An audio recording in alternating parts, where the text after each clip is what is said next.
அம்மாடி யப்பா அடி ஆத்தே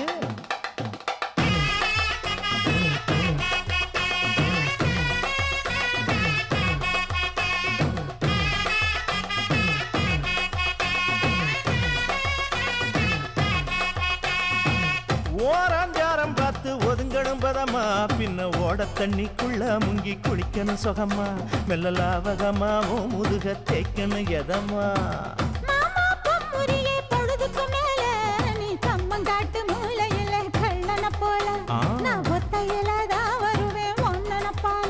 அடிமந்த காட்டு ஓரத்துல மத்தியான நேரத்துல காத்திருக்கட்டா தினமும் காத்திருக்கட்டா வெள்ளை சோறு வச்சு காண பூவையல் அரைச்சி